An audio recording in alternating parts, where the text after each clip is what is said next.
uso, ¿sí? Bueno, está bien. Ay, ¿cómo está? ¿Sí? Bien. Lo primero que va a aparecer es una actividad sobre qué es la biología. Y bueno, en principio lo que vamos a decir es que la biología es una ciencia dentro de las ciencias naturales, ¿está? Por lo tanto, es una ciencia exacta y una ciencia experimental.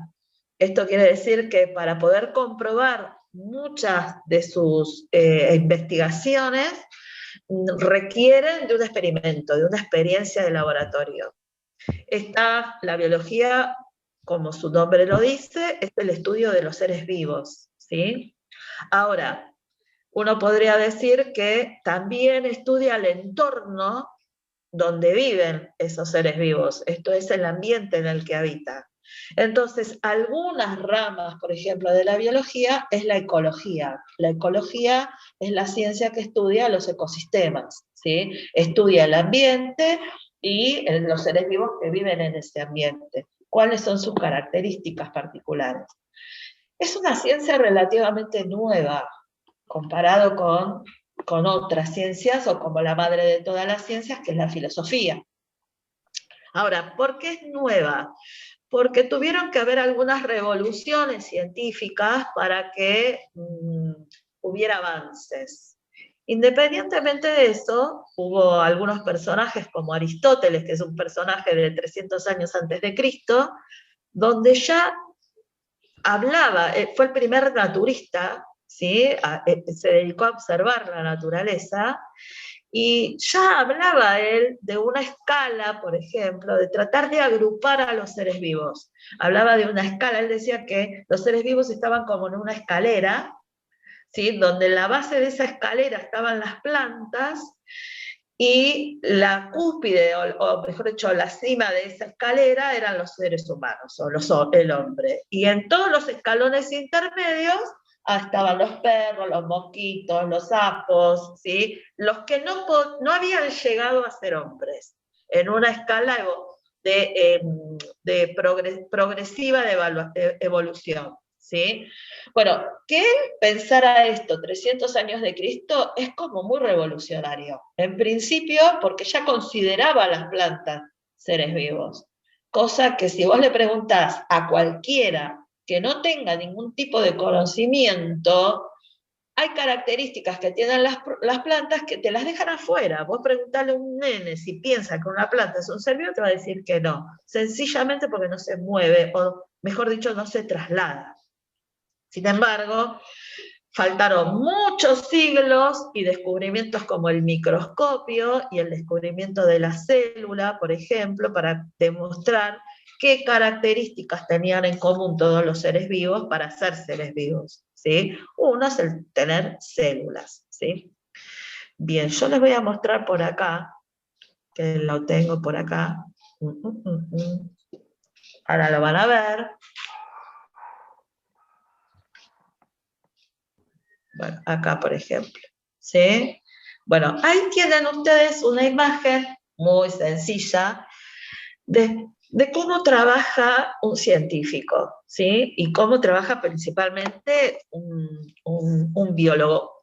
Uno acá ve un tipo o una persona que trabaja sola, que hace experimentos, que hace experiencias. En realidad hoy los científicos ya no trabajan de esta forma con lo que se llama método científico, ¿sí? Se trabaja más en conjunto, en grupos de trabajo.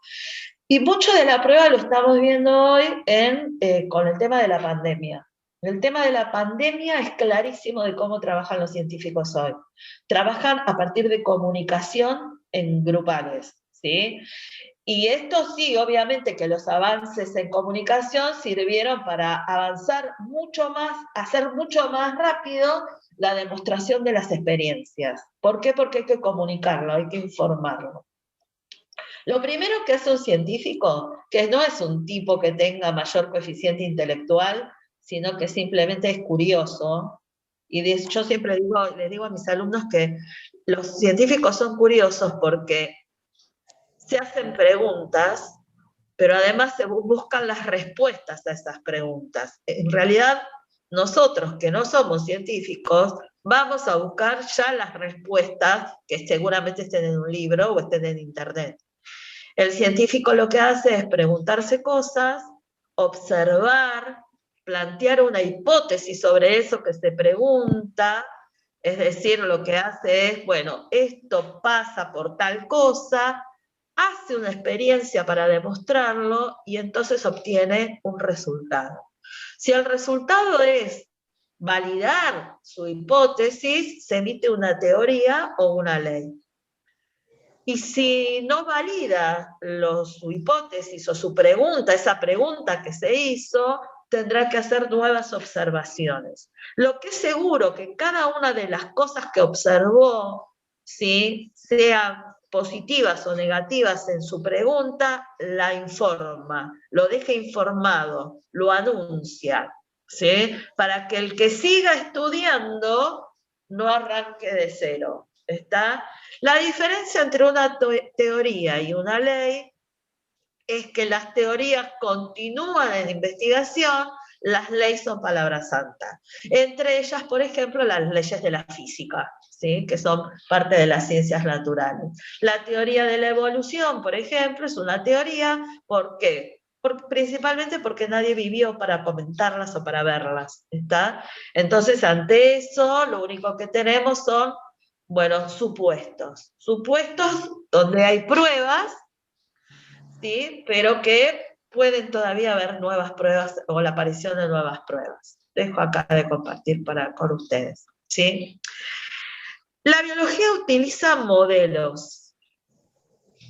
¿Qué son los modelos? Bueno, ustedes piensen que hay un montón de cosas que nosotros estudiamos, como por ejemplo el átomo o el ADN, y no lo vemos. La aparición del microscopio fue espectacular para descubrir la célula. Ahora, nosotros tenemos una idea de un modelo de átomo, que lo debo tener por acá, ¿sí? Esperen que lo busco. Ahí está, por ejemplo. Esperen que lo amplíe un poquitito. Bueno, estos son algunos modelos, ¿sí? Por ejemplo, ¿qué es un modelo? Una representación que puede ser gráfica o puede ser en algún tipo de estructura. Este es el modelo del ADN, es imaginar una forma de mostrarnos a nosotros cómo es el ADN. El ADN es una molécula, o sea, que es ínfima y se pudo ver gracias a una señora que hizo sus investigaciones. Después el mundo científico en su momento, y sigue siendo, es bastante machista, y se lo sacaron a ella, por supuesto. Vinieron dos señores que hicieron esta representación, hicieron algunas otras experiencias, pero la primera en sacar una foto, ¿sí?, una imagen de la molécula de ADN, fue una mujer. Ahora, ¿para qué sirvió esto? Bueno, mostrar el ADN fue un poco mostrar o demostrar de la teoría de Darwin, que habla sobre la selección natural, habla sobre la supervivencia del más apto, esto de que los seres vivos sobreviven aquellos que tengan mejores condiciones, ¿sí? Pero no sabía demostrar cómo eso se transmitía de generación en generación. No lo sabía, porque estamos hablando del año 1800 y no había comunicación, las comunicaciones eran lentísimas. Bueno, paralelamente a que él estaba estudiando esto, hubo personas que estaban mirando esta estructura, esta imagen donde se guarda la herencia. Y estos caracteres, estas características se traspasan de generación en generación, ¿sí? Esta molécula guarda la información genética y lo que hacen es un dibujo.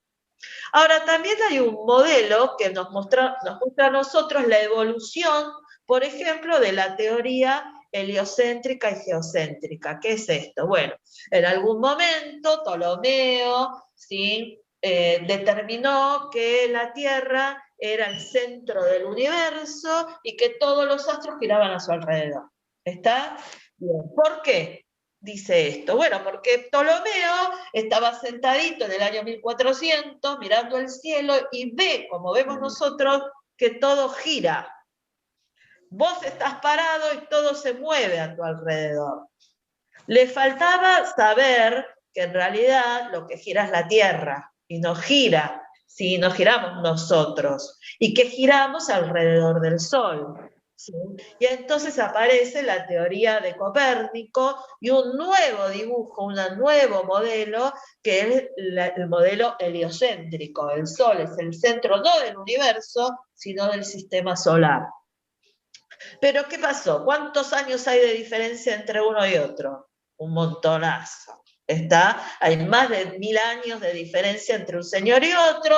Uno tiene el telescopio y el otro lo único que tiene es sentarse a mirar cómo todo gira a nuestro alrededor. Esto es, la ciencia es provisoria.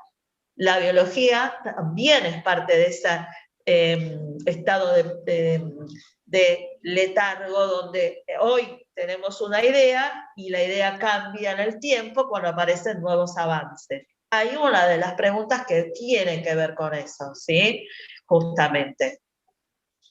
Bien. Por supuesto que les pido, ahora voy a subirles también por acá para mostrarles. Hoy vengo a full con esto porque, bien. Esto que estoy mostrando acá es el texto que ustedes tienen para trabajar, ¿sí? Que son unas cuantas páginas.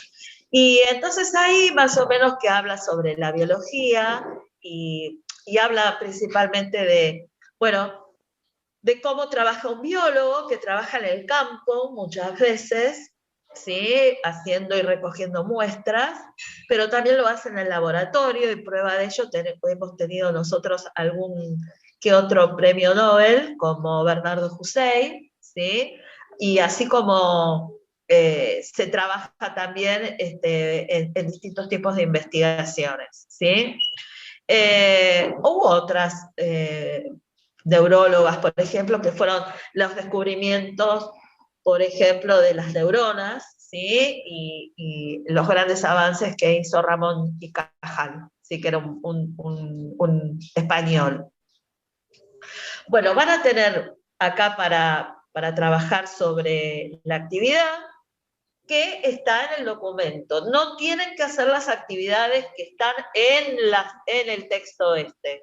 Está en el texto este, no las tienen que hacer. Ustedes tienen que hacer las actividades que están en el documento que les mandé como actividad, como trabajo práctico 1. ¿Sí? Bien. Ven, acá habla sobre los modelos, ¿sí? En el texto. Esto de que los cambios en los modelos de la biología, como yo les mostré recién, ¿sí? Bueno, la microscopía permitió, por supuesto, hacer cambios respecto a él. Uno de los cambios grandes fue en la estructura del átomo. Cami, decime. Quería saber en dónde mandó el trabajo práctico. El trabajo práctico está en el Classroom, pero yo ahora, cuando termino con ustedes, lo que hago es mandarlo por